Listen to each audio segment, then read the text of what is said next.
Kita mulai aja ya. Ayo, tunggu sebentar. Bentar lagi ini dulu. Jadi kan tidak mendapatkan saya situ untuk kita nomor saya itu memulihkan kedaulatan dari tuntutan itu terlalu luas. Jadi lebih mendukung yang kita sampaikan ya soal Jokowi itu segala. Tapi itu sebetulnya pengantar aja kedaulatan. Kita bukan tuntutan. Nanti kita lihat lagi. Kita kan tidak menyampaikan tuntutan sekarang ini. Enggak. Ini cuma rencana acara. Rencana hari Selasa. Rencana aja. Rencana aja di tapi tidak. Ini apa yang disampaikan apa? Rencana hari Selasa, Pak. Rencana hari Selasa. Jadi ada dua hal lah di situ. Deklarasi sama akan ada tuntutan gitu kan. Selasa itu pengangkatan imam. Setuju. Untuk people power. People power. Itu sih aku belum tahu ini di dada Pak Mulyono aku. Namanya Panglima itu harus selalu siap. Ini nanti paling keras. Aku sih. Oh, udahlah, nggak apa-apa ya. 40 hari yang belum studio. Kapan? Tapi nanti siang jam 3. Oh, masih lama. Makanya aku mampir sih. Pagi-pagi gini tuh susah. Ini warna-warni gitu. Udah, yang buka siapa nih? Tunggu. Pak Mur dulu, terus Pak Narko. Iya udah, Pak Mur saya terakhir. Pak Mur 2 kali. Ayo, tunggu ya. Kita ini apa? Kita ini namanya apa? Kita namanya inisiator atau Presidium aja. Presidium. 1, nggak ada. 2, mulai. Baik, selamat pagi rekan-rekan insan pers yang kami hormati. Cukup banyak yang hadir pada pagi hari ini memenuhi undangan kami dari Presidium Gerakan Berebut Kembali Kedaulatan Rakyat atau GMKR. Pada pagi hari ini kami mengundang Bapak sekalian dalam rangka kami akan menjelaskan apa itu GMKR dan apa yang akan kami laksanakan pada tanggal 10 Februari 2026 di Gedung Juang. Jam pukul 10 kami akan melaksanakan deklarasi dan menyampaikan sikap tuntutan dari GMKR kepada publik. Jadi akan kami resmikan deklarasi dan sekaligus kami publish tuntutan-tuntutan apa yang akan dari GMKR menyampaikan. Jadi silakan nanti Bapak Ibu sekalian bisa tanya apa saja kepada kami ini untuk memberikan penjelasan kepada teman-teman insan pers, insan media yang kami hormati. Demikian pembukaan dari saya. Silakan kita bisa lanjut. Yang silakan Bu Michael mungkin bisa yang mana dulu. Ada siapa saja. Oh ya, baik. Ini kebetulan pada pagi hari ini mewakili presidiumnya yang pertama adalah Mayor Jenderal Purnawirawan Sunarko. Saya kira semua kenal ya sama Pak Sunarko. Kemudian yang kedua Bapak Muhammad Said Didu yang kebetulan saya tidak bisa hadir karena masih berada di Pindrang, Sulawesi Selatan. Dan yang kemudian yang ketiga adalah Bapak Marwan Batubara sebelah saya. Dan kemudian yang tidak kalah gantengnya adalah Bapak Ustadz Rizal Fadilah. Dan terakhir yang kelima itu yang kami menandatangan undangan pada Bapak sekalian. Saya Laksamana pertama Purnawirawan Mulyono Aladin. Demikian perkenalan dari Presidium yang hadir pada pagi hari. Kami persilakan Pak Narko mungkin memberikan penjelasan sedikit. Terima kasih Pak Mulyono, Pak Marwan Batubara, Pak Rizal Fadilah, dan teman kita yang tidak hadir karena kebetulan masih di luar kota, Pak Said Didu. Assalamualaikum warahmatullahi wabarakatuh. Salam sejahtera bagi kita semua. Saya akan melanjutkan menjelaskan apa yang tadi disampaikan oleh Pak Mulyono. Dan nanti kalau tidak lengkap, nanti ada yang akan menambahkan, melengkapi Pak Marwan Batubara dan Pak Rizal Fadilah. Bapak Ibu sekalian, yang namanya gerakan merebut kembali kedaulatan rakyat ini adalah satu tema yang kita usung. Ini bukan organisasi. Ini adalah tema gerakan. Ini adalah tema gerakan. Karena kita tahu kedaulatan rakyat saat ini sudah dirampok oleh oligarki. Sehingga rakyat itu cuma jadi objek. Dan kami mengumpulkan atau kami berkumpul ini dari kumpulan dari organisasi atau ormas yang sudah ada dan individu-individu dari warga negara yang peduli dengan kondisi kehidupan bernegara yang carut marut saat ini. Secara garis besar kalau mau saya katakan, kedaulatan seperti apa yang kita ketahui dan sekarang kita usung untuk kita rebut kembali. Satu, kedaulatan hukum. Rakyat hampir tidak pernah dilibatkan dalam setiap penyusunan rencana undang-undang. Pemerintah dan DPR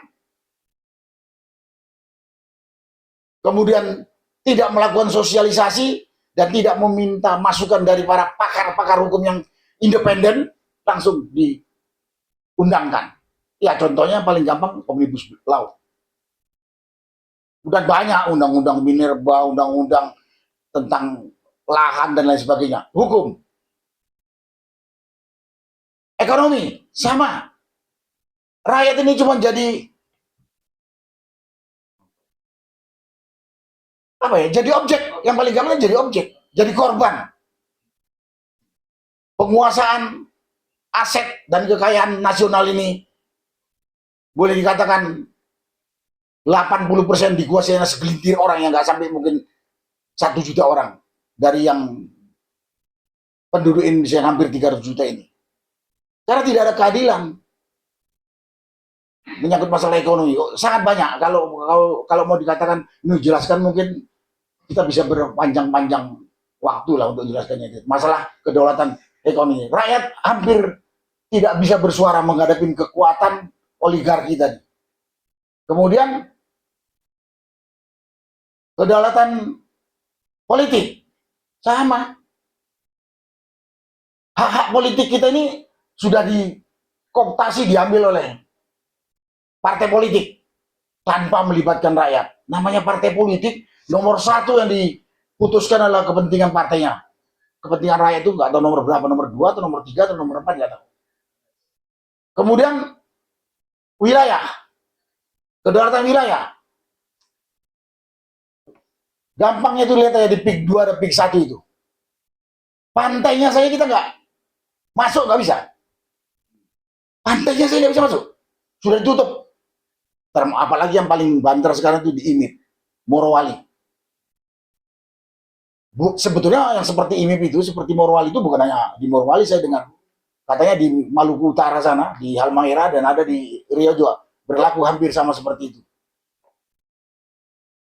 Termasuk kedaulatan atau hak rakyat terhadap sumber kekayaan alam atau sumber daya alam Indonesia yang begitu besar. Kita nggak tahu. Katanya kita kaya sumber daya alam. Oil, gas, batu bara, mineral lain. Katanya luar biasa. Tapi kita nggak tahu. Segitu besar itu kemana uangnya. Karena nyatanya pemerintah membangun masih dengan utang. Dan lain sebagainya. Mungkin secara rinci mungkin ada yang akan menambahkan. Tapi itulah 5 poin kedaulatan rakyat yang telah dirampas oleh oligarki. Kedaulatan politik, ekonomi, hukum, sumber daya alam, dan wilayah. Dan yang perlu saya sampaikan sendiri, apa itu oligarki? Oligarki ini adalah sekelompok pengusaha rakus atau super rakus yang di-backup oleh para pengkhianat. Para pengkhianat itu adalah pejabat-pejabat yang ada di negeri kita ini. Baik yang di eksekutif maupun di legislatif. Karena dia membuat regulasi, karena dia sebagai regulator membuat regulasi yang menguntungkan para pengusaha-pengusaha itu. Rakyat itu jadi korban. Rakyat itu yang salah bisa jadi benar, yang benar bisa jadi salah sesuai kepentingan dia. Contohnya PIK atau PSN lah. Dan pemerintah sampai sekarang belum punya kepedulian yang jelas. Ada kemarin yang saya anggap cuman kepedulian main-main atau kepedulian menipu rakyat. PSN PIK 2 dicabut dari status proyek strategis nasional di atas kertas. Tapi faktanya di lapangan masih berlangsung terus seperti sebelum adanya pencabutan status proyek strategis nasional tadi. Berikutnya perlu saya sampaikan pada kesempatan ini, gerakan konstitusional. Dan kita akan kita akan informasikan, kita akan komunikasikan dengan seluruh rakyat dari Sabang sampai Merauke. Tahapan pertama kita berteriak. Yang akan kita laksanakan pada tanggal 10 Februari hari Selasa jam 10.00 di Gedung Juang 45. Itu kita baru mendeklarasikan sekaligus meneriakkan mudah-mudahan pemerintah atau pemerintah lah dengan semua counterpartnya di lapangan nggak budak dengarkan dan merespon dengan baik. Dan kita siap untuk audiensi, kita siap dipanggil untuk memberikan penjelasan. Kalau dengan teriakan ini nggak ada kepedulian, tetap juga kita dijajah, apa boleh buat kalau nanti rakyat meningkatkan gerakan. Selama ini saya tahu, kita semua tahu, kalau kita berteriak seperti ini, cuman itu saja lah. Biarin aja. Tapi saya yakin, makin banyak rakyat tahu yang ditipu dan ditekan pemerintah. Yakin gerakan ini akan makin besar dan makin solid. Kita nggak berharap menggerakkan rakyat. Tapi kalau terpaksa, ya katakan, kalau terpaksa, masa kita sudah merdeka 40 tahun, nyatanya sekarang sama dengan masih dijajah. Lebih sakitnya lagi dijajah oleh notabene saudara sendiri, teman sendiri, atau tetangga sendiri. Itu yang bisa secara garis besar. Tahap pertama kita akan deklarasi, meneriakkan. Berikutnya kita akan siap untuk beraudiensi.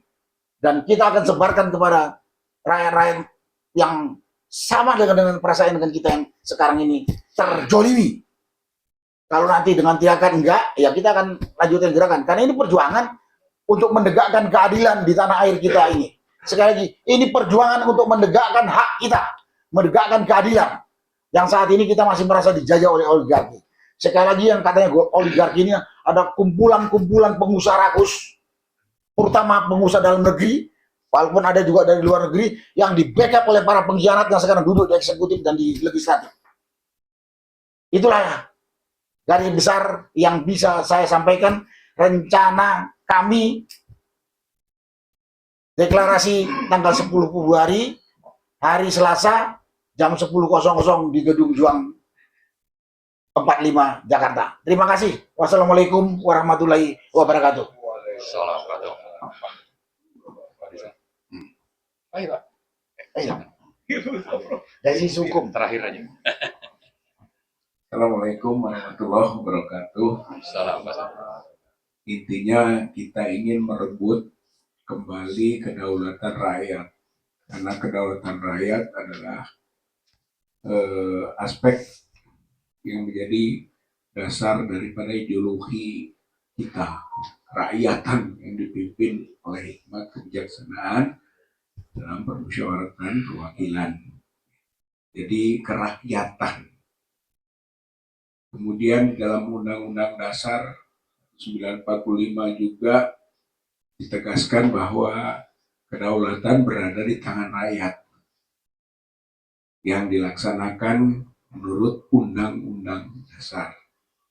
Berarti asas konstitusi kita jelas berbasis kerakyatan. Namun di dalam prakteknya tidak seperti landasan ideologi maupun konstitusi itu. Yang disebut tadi bukan rakyat yang berdaulat, tapi sekelompok kecil yang disebut dengan oligarki. Oligarki itu oligoi Arkhain, kekuasaan di tangan oligoi. Oligoi itu sekelompok. Jadi rakyat yang banyak dikuasai oleh sekelompok orang saja, segelintir orang saja. Oleh karena itu kita melakukan upaya merebut kembali kedaulatan rakyat yang sudah tercuri atau dirampok oleh segelintir orang tersebut. Basisnya, paradigmanya adalah basis atau paradigma memerdekakan diri dari penjajahan, memerdekakan bangsa dari penjajahan. Jadi oligarki itu penjajah, dan penjajah itu yang harus kita lawan. Karena kalau tidak, tentu kita tidak menjadi masyarakat yang merdeka. Jadi gerakan ini sama dengan gerakan kemerdekaan melawan penjajahan. Oleh karena itu, kita mengajak rakyat, masyarakat, bangsa negara kita ini untuk bersama-sama. Karena dulu juga kita memerdekakan negeri ini bersama-sama. Oleh karena itu, sekarang kita ajak secara bersama-sama rakyat untuk merebut kembali kedaulatan dirinya. Inilah menjadi prinsip perjuangan dari gerakan merebut kembali kedaulatan rakyat atau GMKR tersebut. Selanjutnya, tentu saja gerak kedaulatan rakyat itu mewujud tadi disampaikan oleh Pak Narko pada kedaulatan ekonomi, kedaulatan politik, termasuk kedaulatan hukum. Kalau hukum, tentu perbaikannya pada aspek penegakan hukum. Bahwa negara ini negara hukum, jadi harus konsisten dalam penegakan hukum. Dan itu menyangkut tentang bagaimana sistem, mekanisme, dan perilaku dari penegak hukum. Saya kira ini menjadi primer dan sekaligus kelak menjadi tuntutan kita juga tentang reformasi penegak hukum yang kemudian disebut dengan reformasi kepolisian. Saya kira ini tuntutan rakyat. Ini kalau mau membangun kita kedaulatan rakyat, dimulai dari bagaimana memperbaiki aspek penegakan hukum dan penegak hukumnya. Oleh karena itu, kita tahu dalam sistem ini ada unsur-unsur komando, kepemimpinan, bahwa pemimpin itu yang menentukan. Nah, kaitan dengan rusaknya penegakan hukum ini diawali dengan rusaknya pemimpin dari penegak hukum. Gitu. Oleh karena itu, maka menjadi misi juga perjuangan GMKR adalah melakukan reformasi polisi dan dorongan untuk segera melakukan penggantian dari Kapolri, karena mulainya dari situ. Busuknya ikan itu dari kepala. Oleh karena itu kita benahi dulu kepalanya supaya tidak menciptakan kebusukan di dalam proses penegakan hukum atau pencemaran hukum di negeri ini. Gitu ya. Nah, berarti dalam konteks hukum ini bagaimana kita desak agar Kapolri segera diganti gitu, karena ini produk orde dalam tanda kutip lama gitu. Kapolri ini adalah sisa-sisa dari rezim Jokowi, dan kalau mau melakukan pembaruan, perbaikan, perubahan, ya ini mulai dari sini gitu. Jadi desakan kita juga kepada pemimpin yang ada, Pak Prabowo, keberanian untuk memulai langkah politiknya dengan mengganti Kapolri. Dan ini ujian yang paling mudah. Karena apa? Karena juga dinyatakan kemarin kan oleh Kapolri-nya sendiri, Pak Listio Sigit, bahwa nggak mau di bawah kementerian, maunya di bawah presiden. Tapi prakteknya di atas presiden. Gitu. Oleh karena itu sekarang presiden untuk membuktikan bahwa Kapolri itu di bawahnya, yaitu dengan keberanian menggantinya. Ini ujian ini. Bener enggak Kapolri itu di bawah presiden? Jangan-jangan di atas presiden. Gitu. Untuk membuktikan di bawah presiden adalah dengan cara menggantinya secepatnya. Ini tuntutan rakyat. Ini tuntutan rakyat. Ini harapan rakyat. Ini kemauan rakyat. Ini desakan rakyat. Inilah yang kita sebut dengan mengembalikan kedaulatan rakyat. Dan itu adalah misi gerakan. Insya Allah kita akan terus bergerak bersama rakyat, bukan mengatasnamakan rakyat. Karena banyak lembaga-lembaga ataupun organisasi-organisasi atau mungkin juga misi perjuangan yang mengatasnamakan rakyat. Insya Allah kita berusaha bersama-sama dengan rakyat untuk mengembalikan kedaulatan dirinya. Kedaulatan rakyat ini insya Allah akan berhasil, dan yang kita lawan adalah kelompok-kelompok kuat, jaringan-jaringan kuat yang menjadi prinsip dari mafia negeri ini. Ya, jadi mereka itu mafia negeri ini, baik mafia bisnis, ya disebut dengan oligarki bisnis, maupun oligarki politik, mafia politik.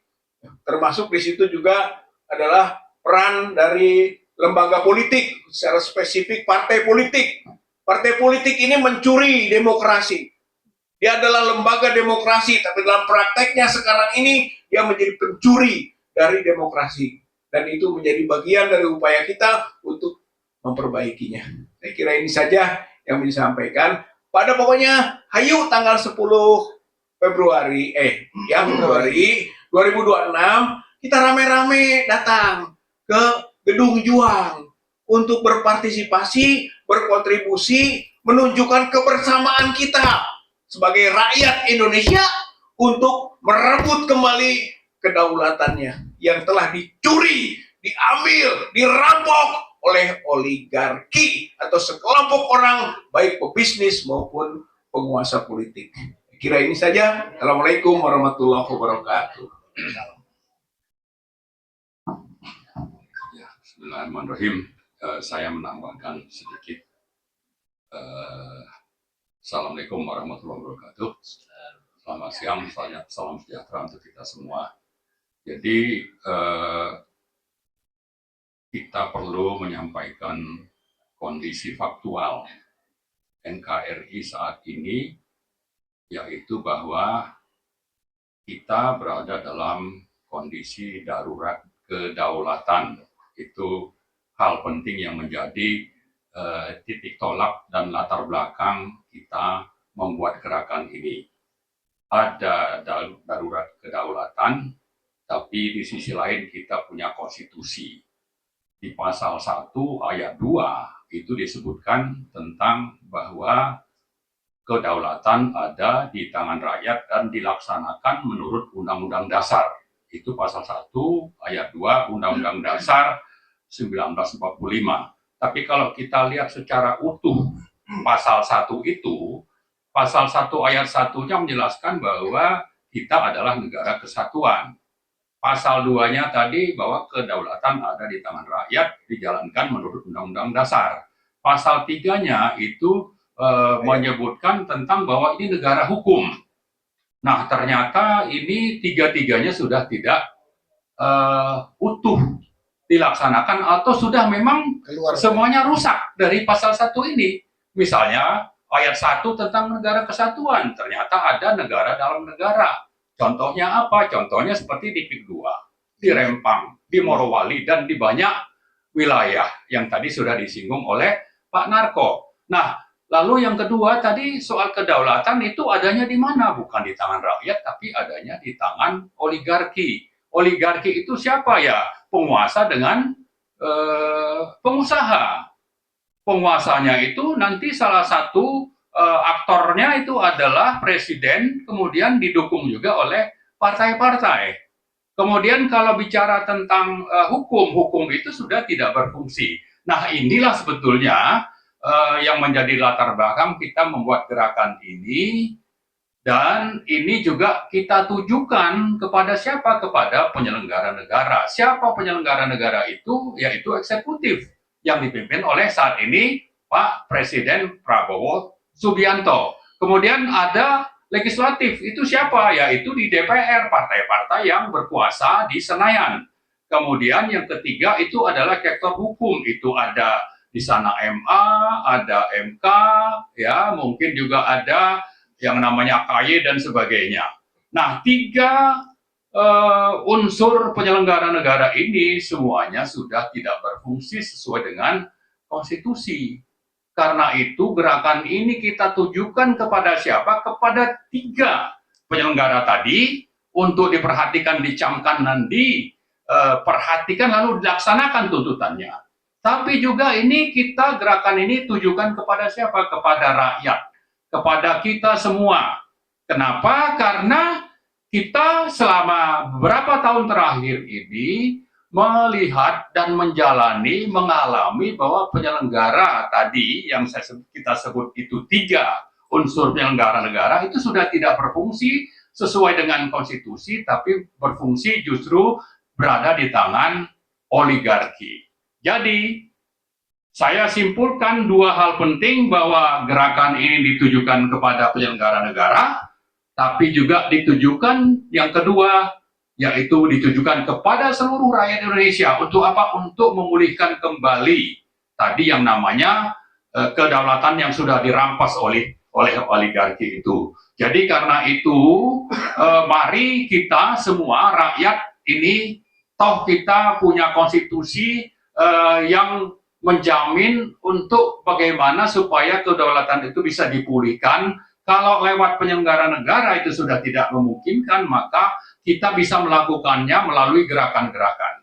Gerakan-gerakan yang kita nanti ada langkah-langkah advokasi, ya mulai dengan deklarasi, ada pembacaan tuntutan, tapi juga tidak lepas dari berbagai langkah advokasi yang lain. Misalnya kita bisa membuat gerakan ini muncul di seluruh daerah.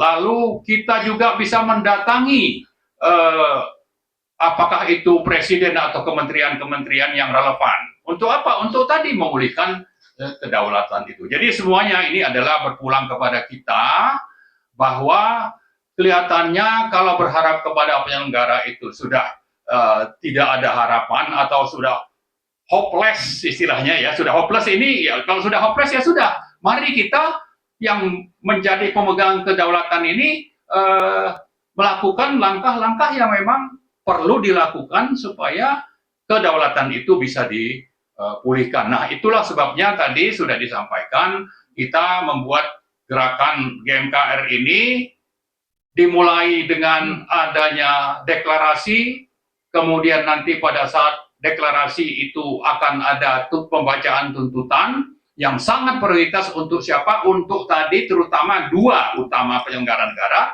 yaitu eksekutif dan legislatif. Lalu setelah itu kita juga akan melakukan kegiatan-kegiatan advokasi berkelanjutan. Jadi tidak berhenti di sini, dan harapannya dengan itu adalah bagaimana seluruh lapisan masyarakat, rakyat Indonesia kita harapkan mau bergabung, berpartisipasi dalam gerakan GMKR ini. Saya kira itu mungkin tambahannya dari saya. Terima kasih. Assalamualaikum warahmatullahi wabarakatuh. Baik, Bapak-Bapak sekalian, insan media pers yang kami hormati dan kami banggakan, tadi sudah dijelaskan oleh Presidium GMKR tentang siapa itu GMKR, apa itu GMKR, dan apa kegiatannya akan dilaksanakan pada tanggal 10 Februari 2026. Kemudian saya simpulkan, yang pertama untuk Bapak Ibu sekalian, Bapak insan pers, bahwa tadi sampaikan GMKR bukan organisasi, tapi adalah suatu agenda, gerakan rakyat. Kami adalah gerakan rakyat yang konstitusional, dan GMKR merupakan wadah bagi seluruh elemen bangsa, seluruh civil society, dan pribadi-pribadi yang mempunyai tujuan sama, yaitu apa? Itu mengembalikan dan merebut. Kita tidak akan mungkin kedaulatan itu dikembalikan, tapi harus kita rebut. Merebut kembali kedaulatan rakyat. Kemudian berikutnya, tagline kami adalah saatnya kita rebut kedaulatan rakyat seutuhnya. Ini tagline dari GMKR. Kenapa tagline ini kami sampaikan seperti ini? Bahwa tadi disebutkan bahwa jelas kedaulatan rakyat sudah tidak utuh lagi. Dan tidak ada lagi, semua sudah direbut oleh oligarki dan penguasa-penguasa yang tadi disampaikan oleh Pak Narko dan teman-teman lainnya. Oleh karena itu, demokrasi pun demikian. Ada demokrasi, tapi semua demokrasi sudah tidak ada lagi di tangan rakyat. Semuanya sudah dirampok, dirampas oleh oligarki dan tentunya pemerintah penguasa yang sejalan dengan oligarki. Dan kenapa kita sampaikan saatnya? Karena saatnya inilah yang paling kita rasakan bersama. Bagaimana kedatangannya benar-benar sudah amburadul, benar-benar sudah menyakitkan hati rakyat. Sehingga saatnya harus kita rebut kembali. Dan kenapa pula kita sampaikan bahwa rebut kembali tidak mungkin akan diberikan secara cuma-cuma oleh pemerintah apabila kita tidak rebut. Kita tahu selama ini makin lama makin parah, bukan makin baik. Dan ini juga tergantung pada penguasa, pemimpin yang disampaikan oleh Bapak pembicara sebelumnya. Nah, ini oleh karena itu tidak terjadi dan makin menjadi-jadi, ini sudah gerah, rakyat sudah gerah. Nah, inilah kami lahir dari rasa keprihatinan rakyat, rasa kegelisahan rakyat bahwa benar-benar kedaulatan rakyat sudah dirampok oleh penguasa dan oligarki. Dan satu lagi yang ingin kami sampaikan, kenapa kami pilih Gedung Juang? Gedung Juang 45. Gedung Juang 45 pada tanggal 18 Agustus 1945 itu oleh pemuda-pemuda ketika itu membentuk komisi aksi. Komisi aksi itu apa? Untuk membebaskan diri dari penjajahan Jepang. Ketika kita proklamasi tanggal 17 Agustus 1945, tentara Jepang kan tidak bisa menerima dengan begitu saja, tapi harus kita rebut. Sehingga pada waktu itu asrama 31 pada saat tahun 1945, Gedung Juang itu sebagai tempat pendidikan bagi para pemuda pendidikan politik, di mana di dalam pendidikan politik diajarkan bahwa pemuda Indonesia pada saat itu harus berani melawan penjajah, harus berani menentang dan hilangkan rasa takut. Jadi nyala api dari semangat perjuangan pemuda-pemuda pada tahun 1945 ini akan kami tiru ketika GMKR akan mendeklarasikan pada tanggal 10 Februari 2026. Itulah kenapa kami memilih di Gedung Juang, karena nilai sejarah, nilai nyala api perjuangan, nilai rasa keberanian itu akan kami munculkan kembali pada saat deklarasi. Dan mudah-mudahan seluruh rakyat sebangsa dan setanah air ini betul-betul bisa mendukung gerakan dari GMKR ini. GMKR adalah gerakan rakyat semesta. GMKR adalah milik rakyat dan GMKR bersama rakyat. Demikian Bapak Ibu sekalian, dan insan pers silakan kalau ada yang mau bertanya, kami persilakan. GMKR! Yes! GMKR! Yes!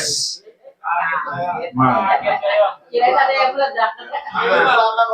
Pak, boleh di-spill nggak Pak? Tuntutannya kira-kira apa ya? Nanti. Berarti belum bisa disebutkan ya Pak ya? Maksudnya ini kan banyak yang nanya nih. Nanti tanggal 10. Nah, jadi kita mengundang untuk hadir tanggal 10. Baik, pertanyaan berikutnya Pak, ada tadi yang nanya, kalau di antara GMKR ini ada yang masuk angin, dikasih makan siang sama Pak Prabowo, bagaimana Pak? Tinggalkan saja, kita maju terus. Yang mau mundur, mau belok atau mau berbalik, silakan. Ini kita mengajak rakyat yang sadar akan kelanjutan negara kita yang tercinta ini. Jangan sampai hancur. Yang notabene juga anak cucu kita yang akan hancur. Jadi yang mau berbaliklah, silakan saja. Terima kasih, Pak. Assalamualaikum Pak, terima kasih. Saya ingin bertanya Pak. Kebetulan nama saya Saiful Azhar. Kebetulan saya selama ini berjuang melalui bersama teman-teman di media TikTok. Dan bapak-bapak ini merupakan inspirator kami, inspirasi dari gerakan. Jadi gerakan-gerakan yang selama ini Bapak menjadi inspirasi, itu juga kami melakukan gerakan-gerakan di media sosial. Jadi begini Pak, banyak kontradiktif yang dilakukan oleh pemerintah. Yang paling terbaru adalah ketika 5 tokoh bertemu dengan suasana yang begitu interaktif, yang selama ini informasinya Pak Prabowo ketika bertemu dengan beberapa tokoh sebelumnya, itu hanya monolog. Sehingga pertemuan itu begitu hidup, begitu aspiratif. Tetapi ada pernyataan daripada salah satu kader yang boleh dikatakan beliau adalah orang terdekatnya presiden. Itu sangat berbeda, bahkan menurut saya tendensius terhadap 5 tokoh ini. Nah, apakah ini menurut Bapak gerakan GMKR ini berawal dari persoalan-persoalan yang tidak konsistennya pemerintah hari ini, terutama Presiden Prabowo, yang dulu kita kenal juga pemerintahan sebelumnya, sen kiri belok kanan.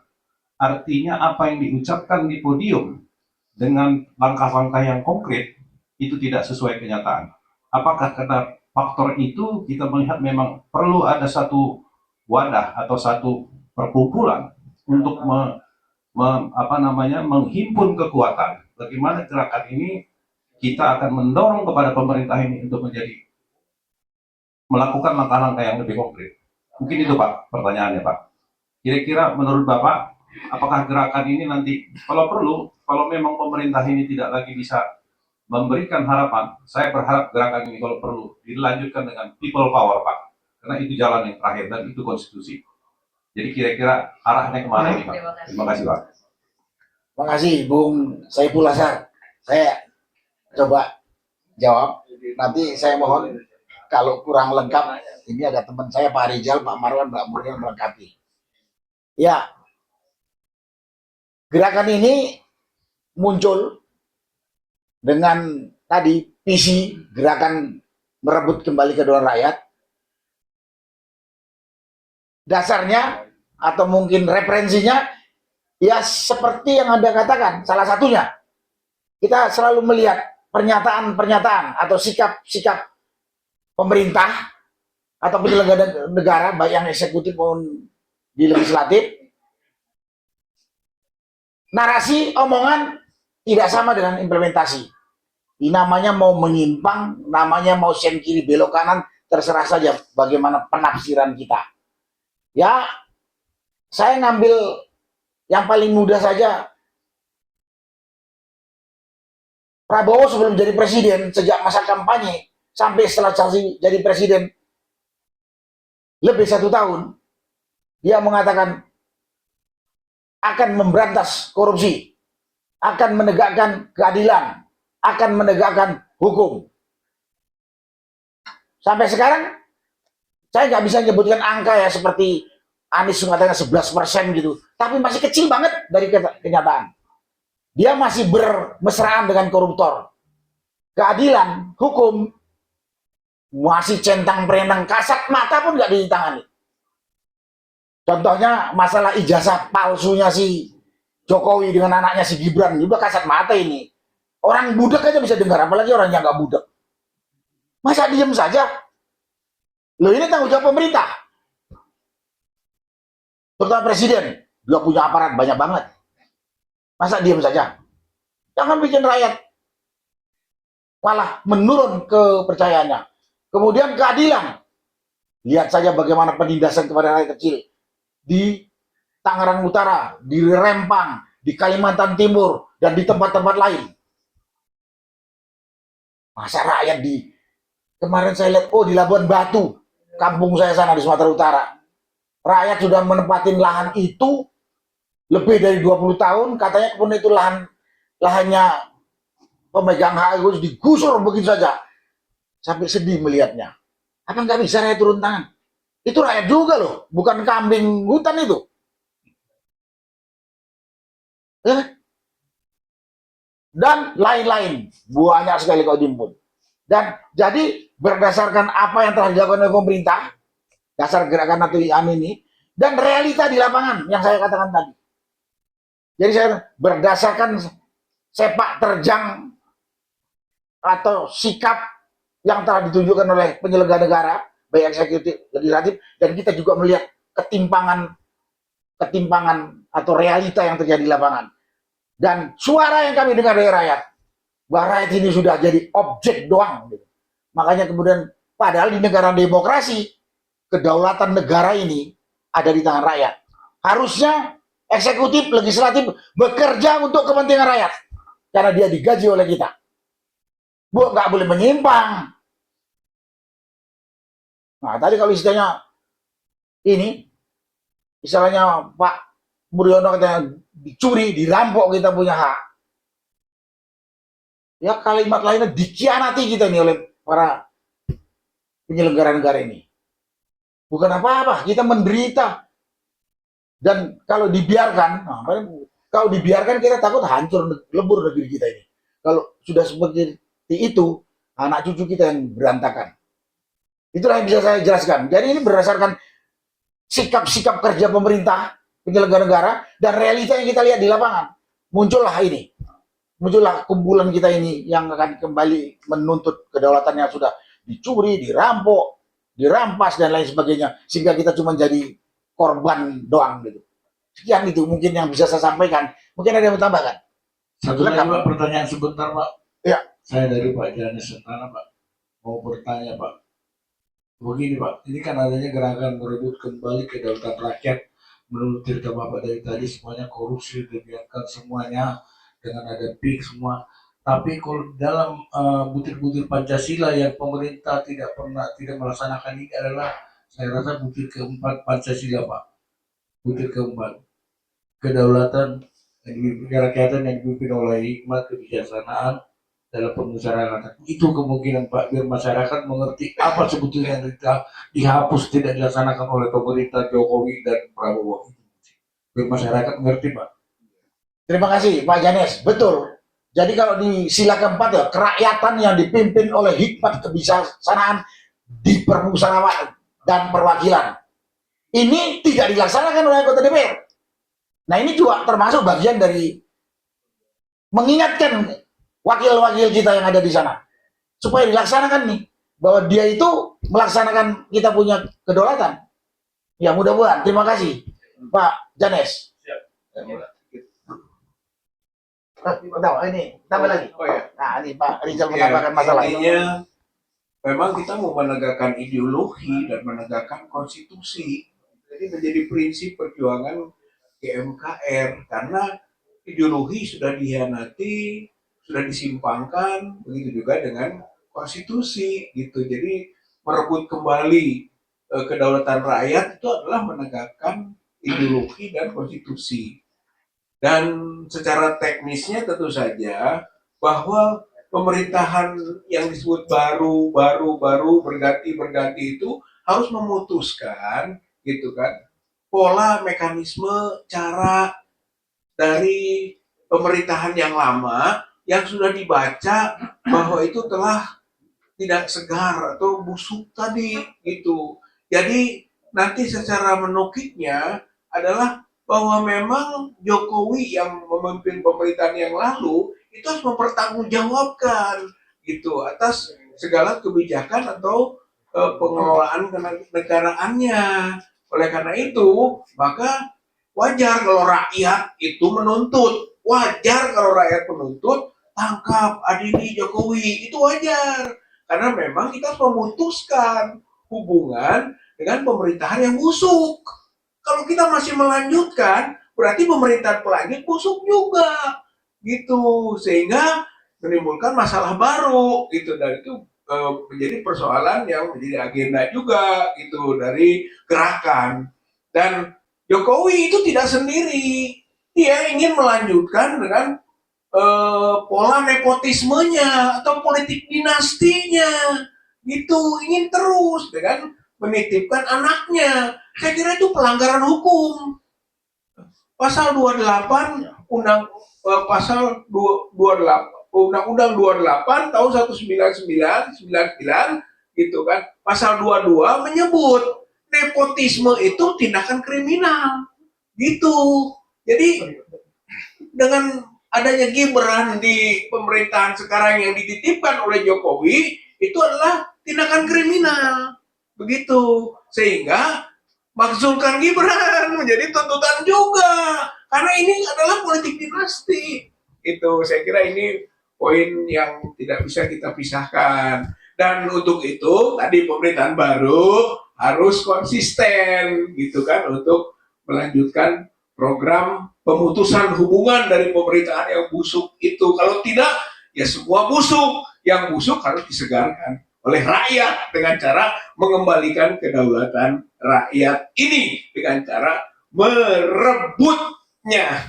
Mari Bung, rebut kembali. Ya, sama dikit. Ya, tadi saya kembali ke pertanyaan pertama itu ya, bagaimana kita menilai tentang sikap Prabowo atas permasalahan kedaulatan ini yang kita anggap sudah dirampas oleh oligarki. Pada prakteknya setelah setahun kita melihat Prabowo itu lebih banyak retorika dan omon-omon dibanding pelaksanaan apa yang dia pidatokan. Misalnya dia akan mengutamakan penegakan hukum, ya, atau ingin memulihkan penguasaan SDA, atau ingin memberantas korupsi, atau banyak hal yang sudah dipidatokan dan itu juga rakyat sering dijual bahwa dia akan mengutamakan rakyat. Tapi faktanya kalau kedaulatan rakyat itu sudah dirampok, ya, kita tidak lihat dia melakukan itu secara prioritas. Maka saya lebih menilai ini banyak retorika dan omon-omonnya, minim pelaksanaan. Ya. Misalnya kalau kita bicara korupsi, sudah berapa banyak menteri yang diperiksa, diduga koruptor dan menyebut nama Jokowi sebagai orang yang memang memerintahkan atau terlibat. Atau juga kasus Wush, kereta cepat Jakarta-Bandung. Itu kan sudah ditemukan bahwa Jokowi itu sangat berperan dan negara itu dirugikan lebih dari 70 triliun kerugian negara. Ya. Tapi dia akan tanggung jawab katanya, pakai uang negara.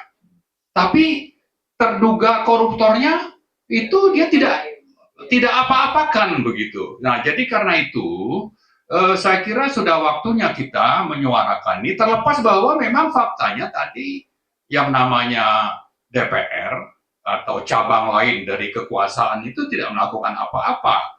Justru banyak juga polisi itu melindungi para oligarki misalnya yang terjadi di PIK 2. Nah, itulah fakta yang menunjukkan bagaimana pemerintahan sekarang ini pantas untuk kita gugat atau kita tuntut. Anda jangan sekedar omon-omon retorika, tapi jalankan apa yang Anda pidatokan. Kalau memang benar-benar pro rakyat, ya, buktikan bahwa kedaulatan rakyat itu dipulihkan. Kalau memang benar-benar mau berantas korupsi, tangkap itu koruptornya. Siapa misalnya salah satunya yang diduga koruptor itu adalah Jokowi dari berbagai kasus pengusutan terhadap korupsi di berbagai kementerian yang nama Jokowi itu sudah disebut oleh sang menteri misalnya. Nah, inilah saya kira kita memang sudah memahami situasi penyelenggara negara dan kuatnya oligarki dan parcok, ya, yang bisa juga terbukti kalau memang pro penegakan hukum, maka tim reformasi yang dibentuk Prabowo bulan November itu harus diutamakan. Tapi kalau membiarkan Kapolri membentuk tim transformasi, lalu hasilnya justru ini yang diterima oleh pemerintah dan DPR, dan yang bersuara sangat nyata itu adalah Ketua Komisi 3 yang berasal dari Gerindra, maka tidak salah kalau tadi saya sebutkan ini hanya retorika dan omon-omon. Itu sebabnya kita minta Anda jangan lanjutkan ya sikap omon-omon dan retorika itu, tapi Pak Prabowo mari konsisten dengan antara ucapan dengan perbuatan. Karena rakyat itu sudah paham apa yang terjadi dan apa yang Anda laksanakan. Jangan omon-omon. Nah, kita paham, kita ini mungkin tinggal segelintir orang yang akan bersuara terus untuk kembalinya kedaulatan. Tapi meskipun segelintir, kita tidak boleh berkecil hati. Kita berharap ya ada pertolongan Allah atau Tuhan yang Maha Kuasa yang akan turun. Kalau sudah itu yang menjadi pegangan kita dan itu kita dapatkan, saya kira rakyat nanti akan berbondong-bondong untuk terus bersuara, dan akhirnya apa yang kita tuntut itu harapannya, doa kita bersama. Mudah-mudahan nanti selama bulan puasa kita menyatukan doa, ya doa itu mudah-mudahan bisa terkabul sehingga apa yang menjadi tuntutan kita ini bisa terwujud. Insya Allah. Terima kasih. Sebagai tambahan tadi, kita harus berdoa pada bulan puasa sebentar lagi. Biasa doa orang yang dizolimi itu makbul biasanya kan. Amin. Amin. Tadi Bapak-Bapak sekalian pembicara sebelumnya katakan bahwa segala sesuatu kerusakan ini adalah kejahatan kekuasaan di bawah kendali oligarki. Ketika negara kaya, rakyat miskin, itu adalah pengkhianatan. Ketika nepotisme, korupsi, kolusi itu dinormalisasi, itu adalah pengkhianatan. Dan ketika politik dinasti dibiarkan, itu adalah pengkhianatan. Dan ketika rakyat dikriminalisasi dan oligarki dilindungi, itu adalah pengkhianatan. Pengkhianatan tidak bisa kita diamkan. Pengkhianatan harus kita lawan. Pengkhianatan tersebut adalah pengkhianatan terhadap bangsa dan negara.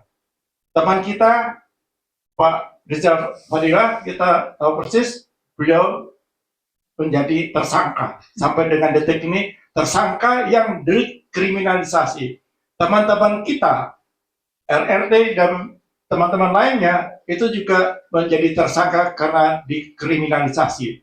Dan teman-teman aktivis kita yang ada ratusan orang yang ditahan, itu akibat kriminalisasi. Itulah yang harus kita lawan. Demikian Bapak Ibu sekalian. Silakan. Terima kasih. Tadi kan awal dari Pak Sunarko mengatakan bahwa kami ini kumpulan dari para tokoh dan ormas. Kalau dari ormas itu apa saja gitu ya? Kalau misalnya itu kumpulan, bukankah Presiden Prabowo sama Jokowi itu satu paket gitu ya? Yang apa? Ya bukan percuma kali Pak. Terakhir kan ini dana antara katanya nggak korupsi, ternyata untuk bancaan korupsi juga gitu. Ya, saya kira itu aja Pak. Pak siapa Pak? Mahdi Pak. Juga ini Pak, kan oligarki itu apakah penjajahan oleh bangsa sendiri gitu Pak? Terima kasih Pak Mahdi. Yang pertama tadi, ini bulan ini yang memegang apa tujuan atau tema gerakan merebut kembali kedaulatan rakyat. Saya bilang kumpulan dari individu aktivis yang peduli dan keadilan. Aktivis itu ada yang dari ormas, ada yang aktivis bebas seperti saya gitu maksudnya. Jadi kita nggak membawa nama ormas sih.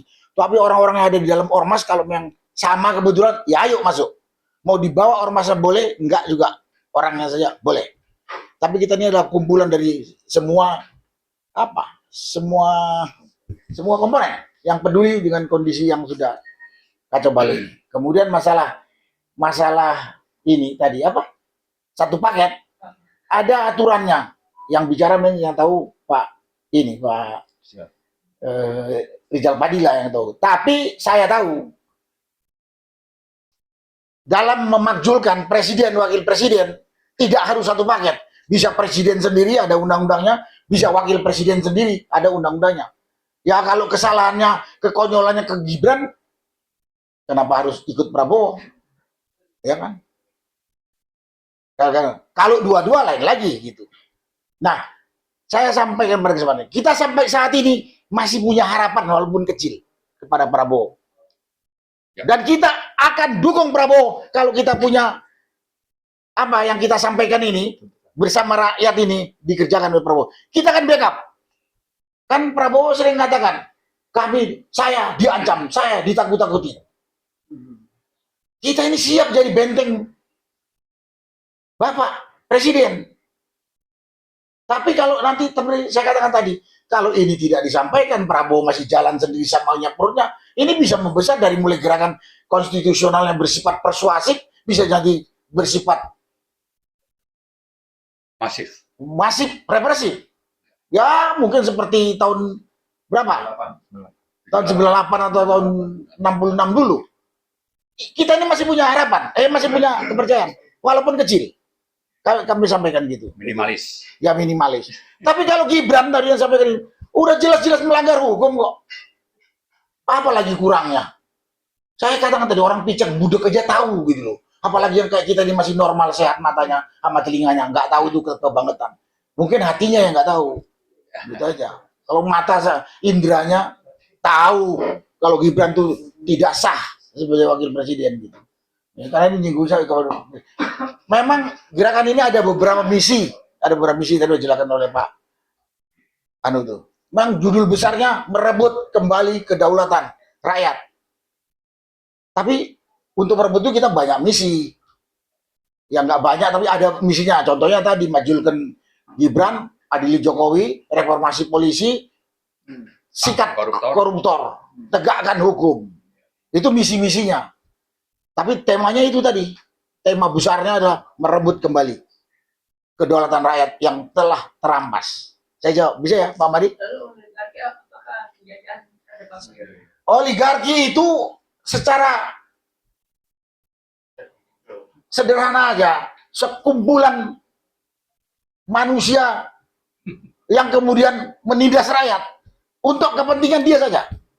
Dan ini dilakukan, kita udah kasat mata di sini.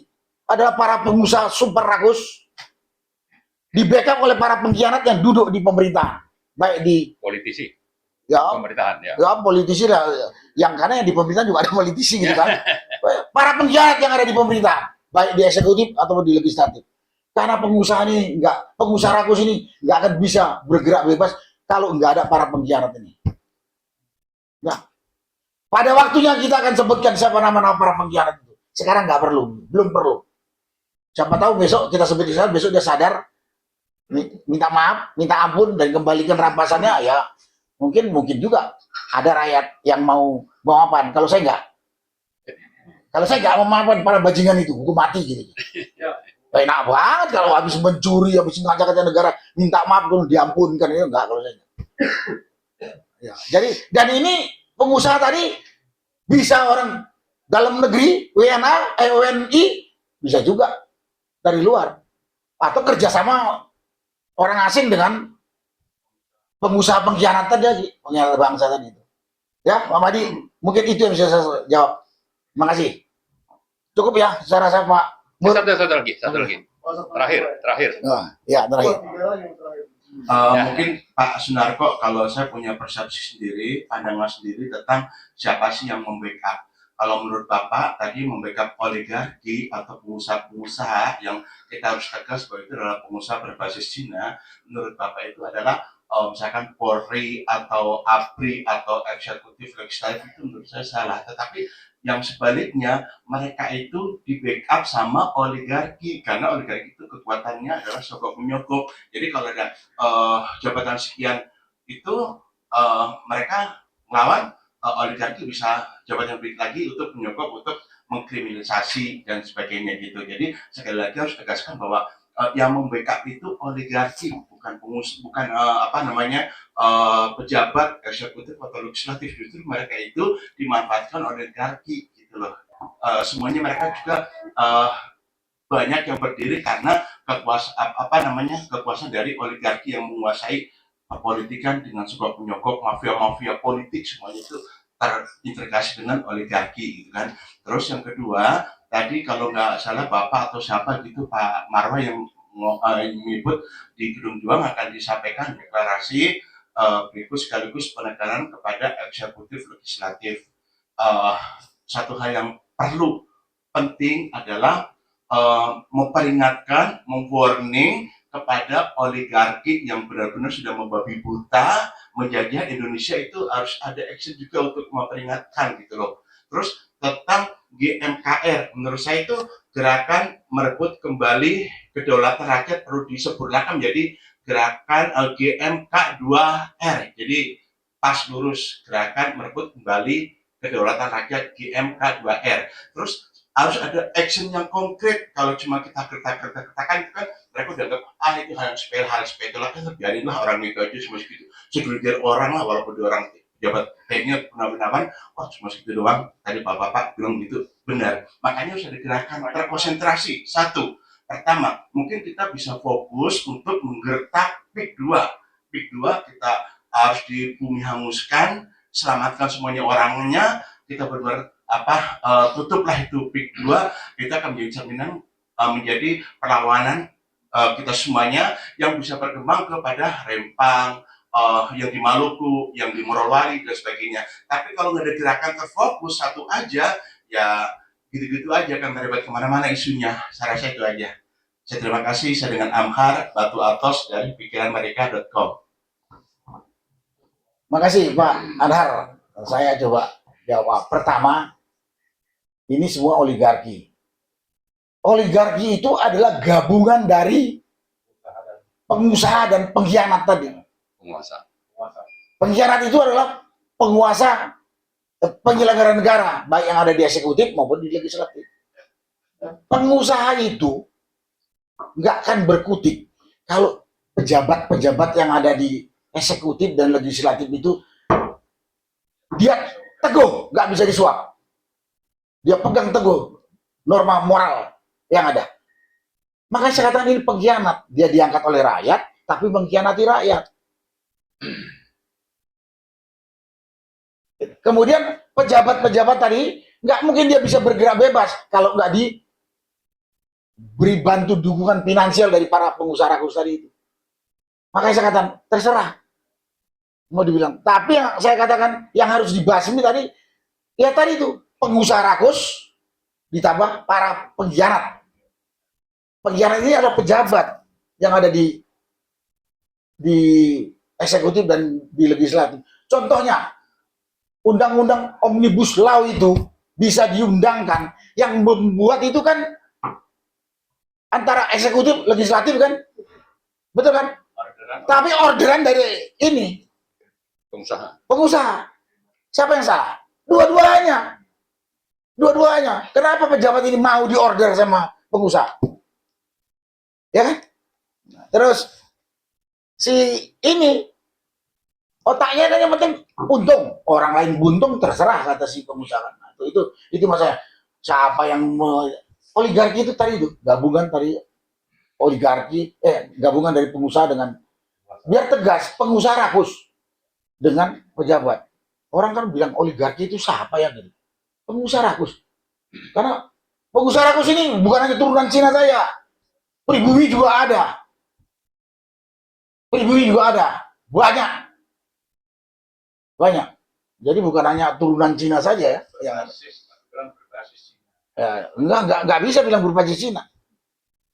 Rakus dari orang pribumi ada. Cina juga ada yang baik. Cina juga ada yang baik. Nah, ya itu makanya. Terus masalah teknis. Kita nggak perlu bicarakan di sini. Sekarang ini kita ngomong, harapannya juga mengedukasi rakyat biar tahu. Terutama rakyat yang merasa tertindas tadi. Nanti kalau dia kemudian mau bersatu, baru dia bergerak. Kalau bergerak atas dasar pemahaman dan kesamaan pandangan untuk menjaga negara ini, siapa yang mau melawan? Tapi kalau misalnya Pak Asar nyerbu PIK 2, dibilang Bapak anarkis di hukum. Gampang ya. Sekarang ini salah ngomong aja. Contohnya Bapak ini dikriminalisasi. Apalagi sekarang mau bakar PIK 2 tanpa kekuatan yang jelas. Sampai nanti dibakar sama anjing-anjing herder dia. Ya? Nah ini bicara teknis. Nanti. Karena sampai konsentrasi ke sana. Herder dia lebih banyak dari kumpulan sampean. Nggak saya sebut saya Pak herdernya kan. Saya Pak Marwan ini pernah ngadepin itu di lapangan. Herdernya Big 2 itu. Ya, udah pernah. Bukan nggak pernah. Nah, jadi itu nanti. Sekarang kita mengedukasi biar rakyat. Kalau rakyat semua bergerak, siapa yang mau melawan? Itu aja. Sekarang belum. Kalau saya sendiri yang mau pasar ke sana, dicincang kita sama herder dia. Nah, itu. Ya, terima kasih, Pak Pasar. Boleh 2 pertanyaan dari saya, Pak ya? Iya. Banyak lagi. Sebagai penutup, nggak pendek aja. Yang pertama, biar di jam 1-1 aja, Pak ya. Kasih Pak Sunarko. Apakah pembentukan GMKR ini adalah follow up dari pertemuan 5 tokoh dengan Pak Prabowo di rumahnya? Pertama, nggak ada kaitannya. Sebelum ada dipanggil itu, sebelum itu dipanggil, kita sudah yang merasa terpanggil itu ngomong bila apa saja, ya. Nah, itu ya nggak ada kaitannya dengan itu. Itu dipanggil, sudah terbentuk kelompok, nggak memberitahu kita kok. Toto dipanggil individu-individu ke sana gitu. Kita nggak diberitahu. Yang pasti bukan menjadi corong pemerintah, Pak ya, itu maksudnya. Apanya itu? GMKR ini bukan jadi corong pemerintah, kira-kira gitu. Kita nih corong rakyat. Ya, itu dia. Kalau pemerintahnya jalan-jalan rakyat, ya kita boleh dikatakan. Kita nih corong rakyat. Pertanyaan kedua penutup, Pak, yang paling mantap. Kan tadi meminta reformasi Polri dengan mengganti Kapolri dengan yang baru. Seperti kita tahu kan selama ini yang menyarankan nama-nama calon Kapolri baru, Kapolri yang lama, Pak, bersama Kompolnas. Apa yang harus dilakukan rakyat mengenai itu, Pak? Sebetulnya rakyat itu pertama teriak reformasi Polri.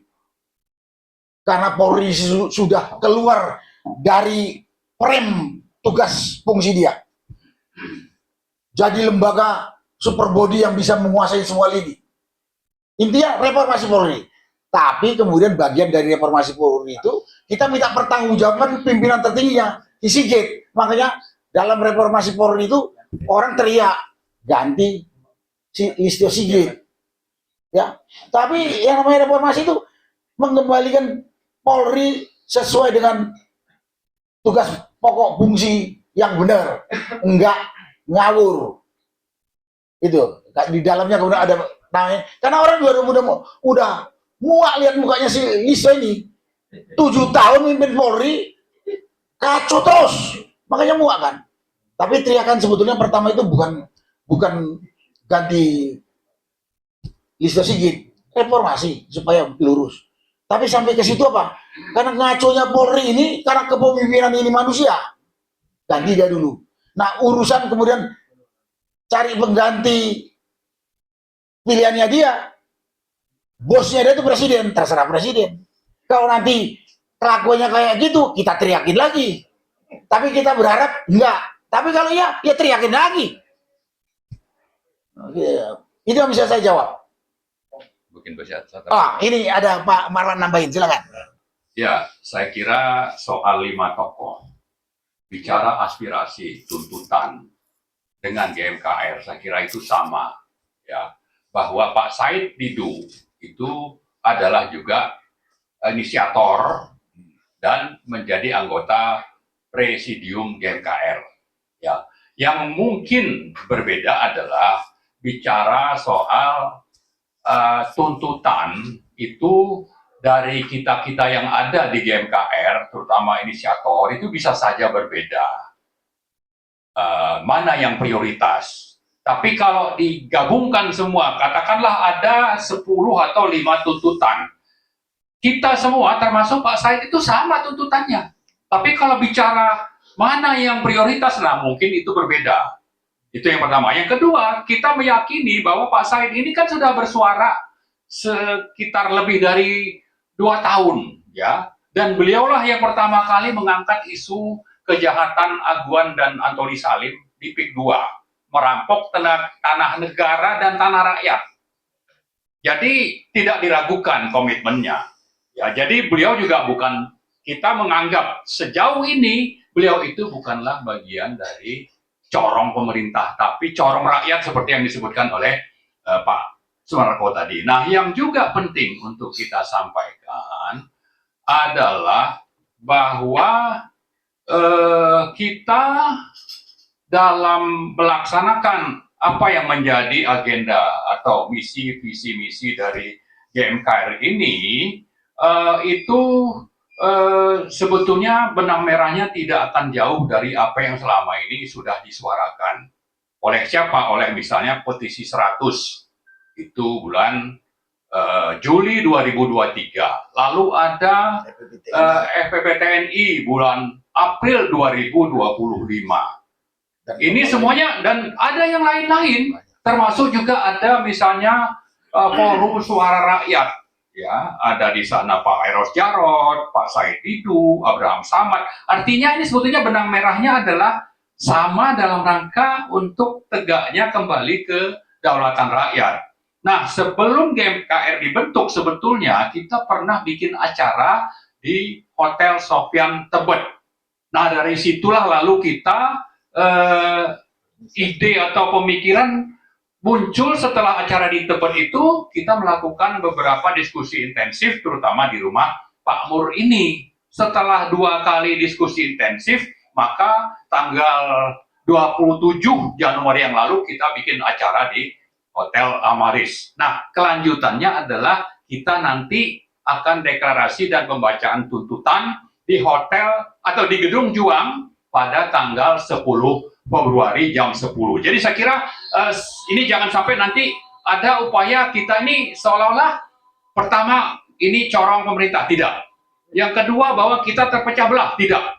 Ya, tidak seperti yang terjadi misalnya pada kasus ijazah Jokowi. Dan saya kira juga jangan lupa ya bahwa itu tidak akan muncul sendiri. Saya yakin teman kita yang 2 yang membelot itu bisa saja memang ditekan. Ya kan? Kita bisa memaklumi itu, tapi kita tidak mau seperti itu. Intinya begitulah di GMKR ini. Kita akan tetap solid. Kalau ada yang merasa bahwa ini sudah tidak perlu atau tidak mau bergabung, itu kita persilakan. Tapi arus utama yang ada di bawah kendali presidium, dan juga kita berharap nanti semakin luas dukungan rakyat dan tokoh dan juga para aktivis ini akan terus bersuara untuk pulihnya kedaulatan rakyat. Saya kira itu. Makasih. Pak Rizal mau komentar dikit soal 2 orang itu, Pak.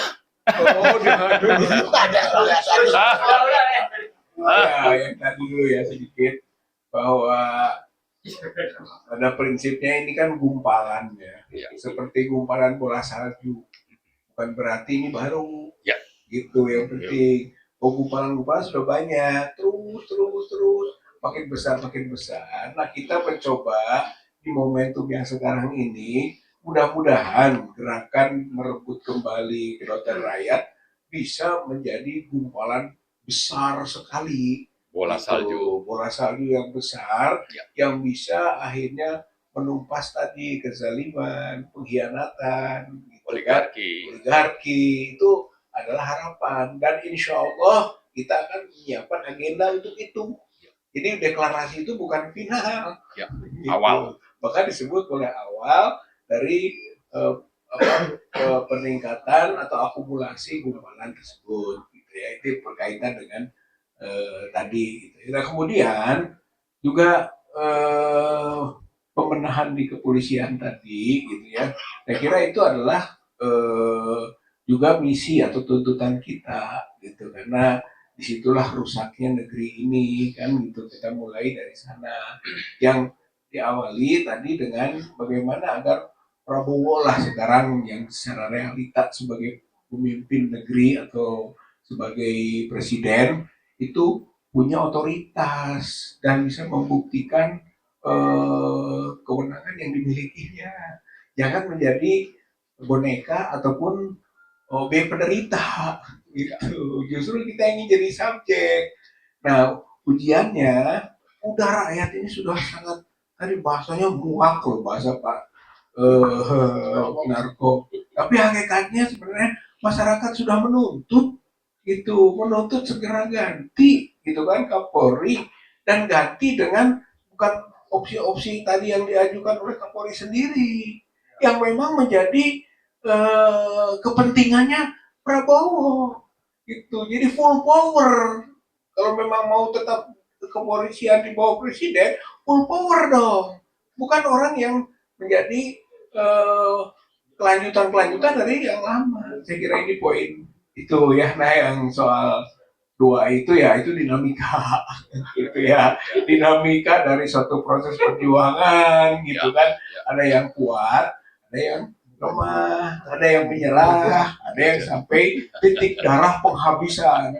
Jadi jangan hanya Listio Sigit saja yang bisa menyatakan sampai titik darah penghabisan. Kita akan berjuang juga bersama ini sampai titik darah penghabisan. Bahkan sudah sampai tidak ada titiknya lagi. Gitu. Jadi selesai berjuangnya Sampai jadi petani ya Pak. Nanti kita duga petani pun petani oligarki itu.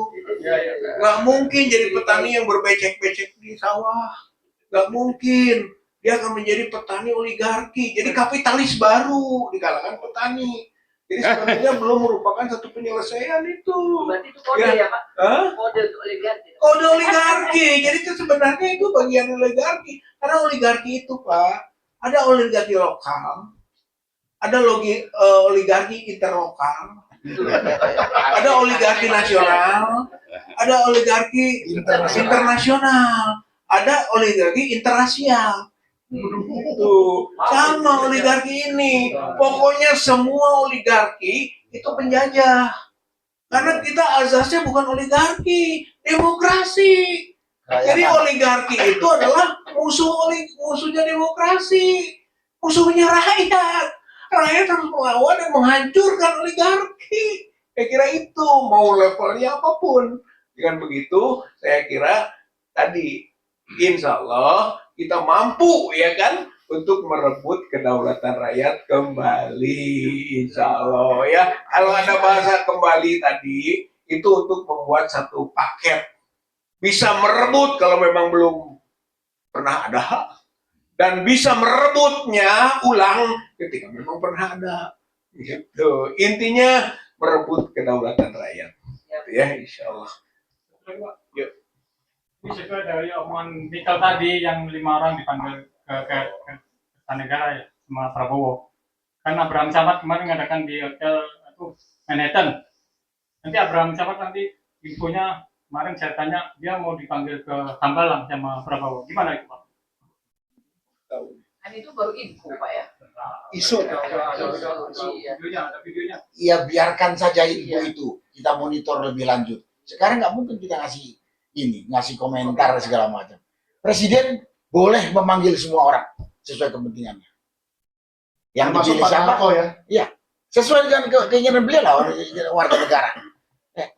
Dan kita nggak boleh juga negatif yang dipanggil kan?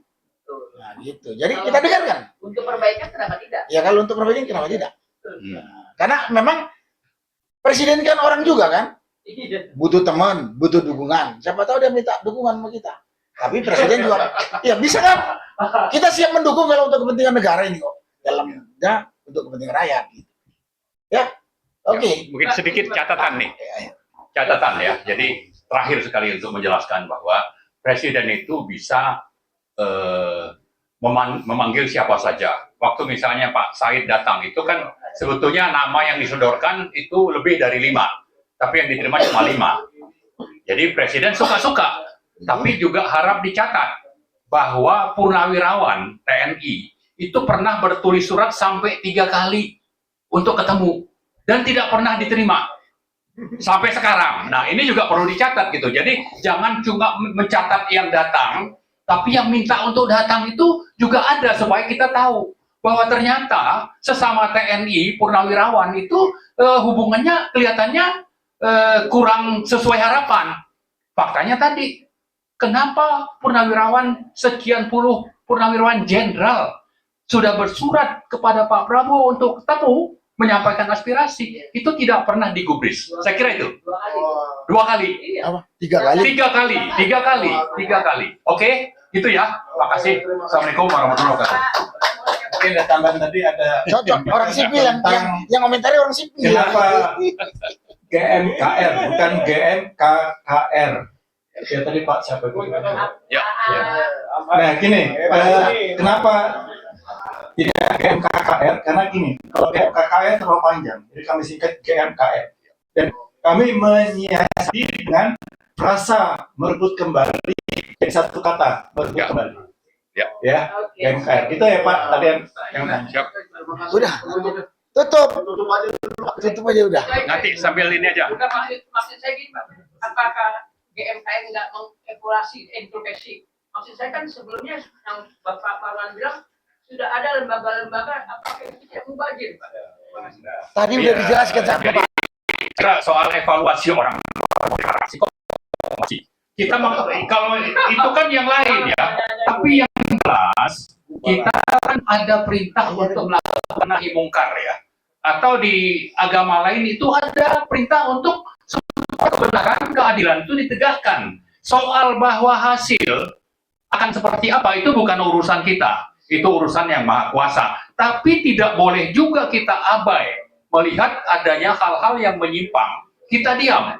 Nah, sepanjang kita masih bisa bernafas, bersuara, kita akan lakukan itu meskipun jumlah kita itu sangat minimalis. Itu harus dicatat ya. Terima kasih.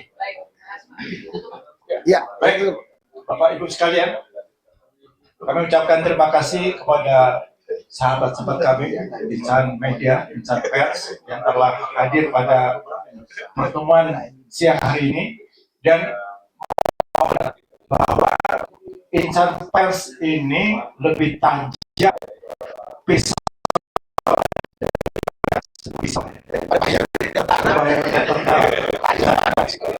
ingat ketika sirene yang pejabat-pejabat itu tidak ada gerakan apa-apa, tidak ada demo, hanya di sosmed ribut, sirene langsung supaya tidak ada bunyi sirene, kan udah tidak ada lagi bunyi sirene kan, dan juga mereka sudah patuh pada lintas. Saya lihat beberapa pejabat yang melewati lampu itu sekarang mengikuti aturan lampu, perlu tidak? Ya, demikian sekali lagi kami ucapkan terima kasih dan mohon tetap insan pers menjadi sahabat kami untuk kita bisa melawan. Sebentar saya dapat telepon dari Pak Said Didu ya, sebentar biar bisa ngomong. Halo Pak. Halo Pak. Waalaikumsalam. Pak, ini teman-teman insan pers masih ada di sini Pak. Ini kami barusan pers konferensi. Mohon Bapak bisa juga bisa bicara Pak. Ini kami rekam ya Pak. Bentar. Silakan Pak. Terima kasih teman-teman semua. Mohon maaf saya lagi di luar kota.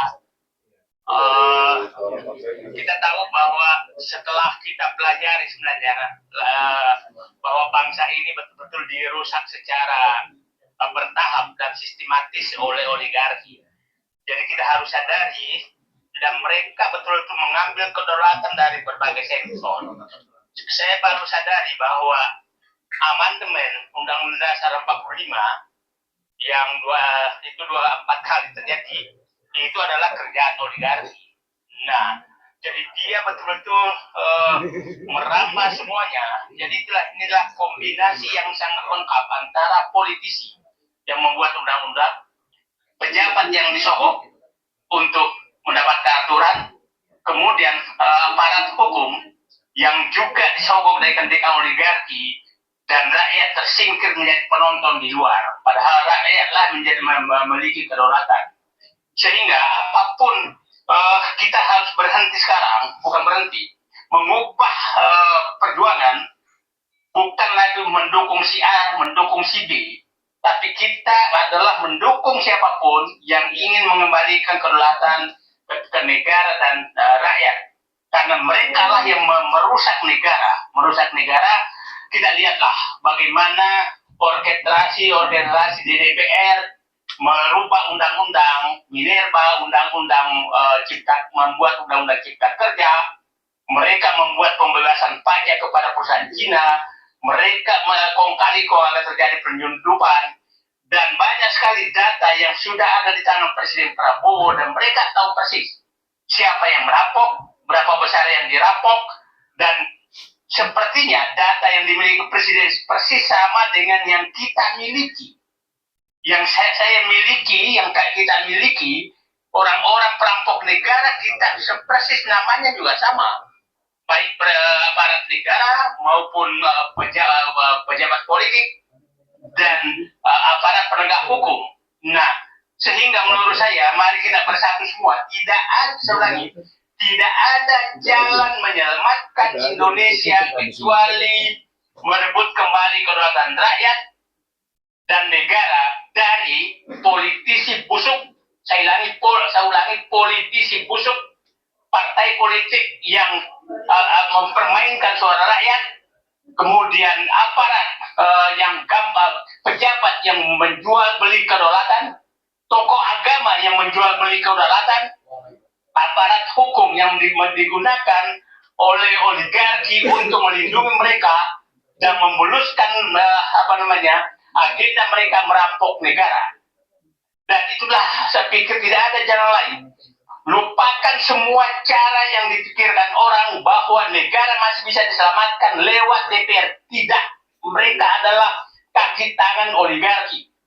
Jangan berharap bahwa akan bisa diselesaikan lewat lembaga-lembaga negara penegak hukum. Mereka adalah kaki tangan oligarki.